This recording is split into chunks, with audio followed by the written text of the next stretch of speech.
jort donc dañu ñëw pour que loolu mbir moomu ñu leeral ko pour mu gën a leer nag man maa ngi contrat bi xam naa dëkk yi nga xam ne moom la ñu waroon électrifier 70% yi ci région wu Louga la ak région wu Saint-Louis 70% village ba tax na sax entreprise bi ko waroon électrifier wutoon na diggante Louga ak Saint-Louis benn terrain wu 10 hectares pour tax def fa usine poteau béton yi nga xam ne moom la ñu waroon soxla pour def liggéey bi fii ñu toll temm bu fekkee ne liggéey bi tàmbale woon na ba sori parce que 37 milliards la ñuy wax lu toll ak juróom benn téeméeru dëkk la waroon électrifier da doon fekk ni chantier yaa ngi dem donc maa ngi invité presse bi ne leen man mi naa dem tourner ci dëkk yi nga xam ne moom la ñu waroon électrifier rawatina ci région Louga ak région de Saint-Louis yor naa turu dëkk yi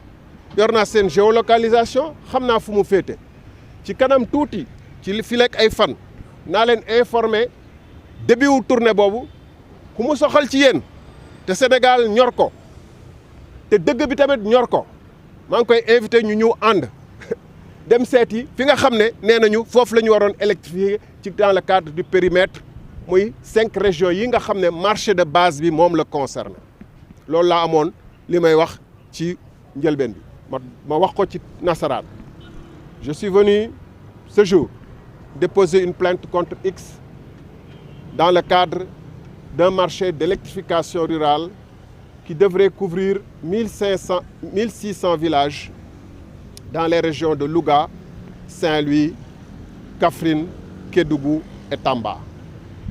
Ce marché devrait être financé par la banque espagnole Santander et l'avance de démarrage a été délivrée le 11 juin 2024, c'est-à-dire il y a 16 mois.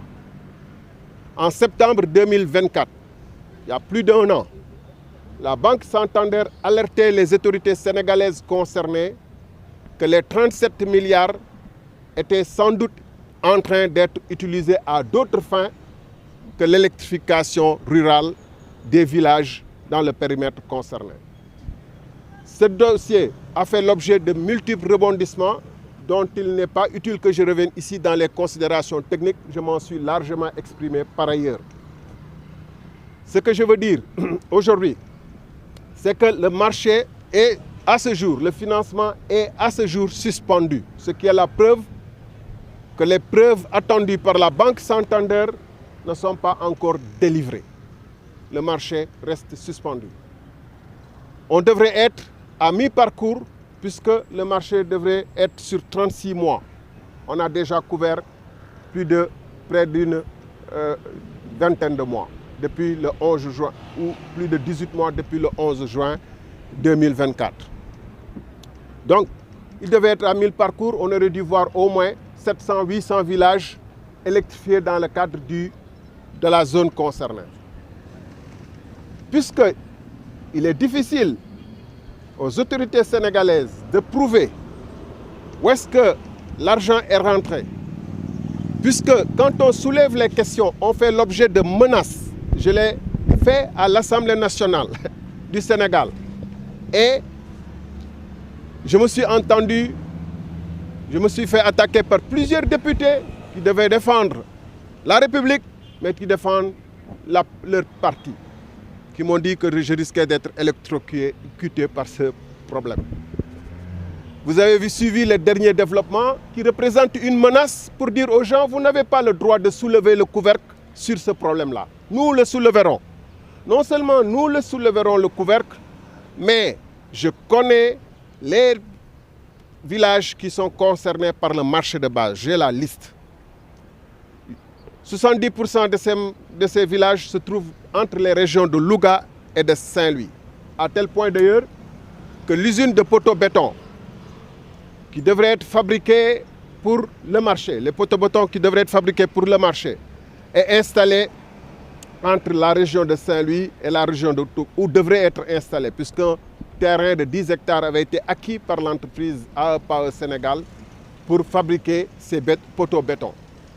Eh bien, nous irons dans les régions de Louga et de Saint-Louis, s'il plaît à Dieu. Nous irons dans les principaux villages qui figurent dans le marché. Et j'invite les Sénégalais qui se sentent concernés, notamment la presse, à suivre. Dans les prochains jours, nous vous dirons quand est-ce que nous nous y rendrons et les villages qui devraient être concernés par le marché de base. Nous verrons si c'est moi qui me trompe, s'il y a des chantiers effectivement sur le terrain, s'il y a le travail qui progresse, s'il n'y a aucun problème, parce que s'il n'y a aucun problème, on devrait trouver des villages en train d'être électrifiés. Ou si alors, c'est le désert. Et en ce moment, les Sénégalais apprécieront. Par quoi je voudrais terminer.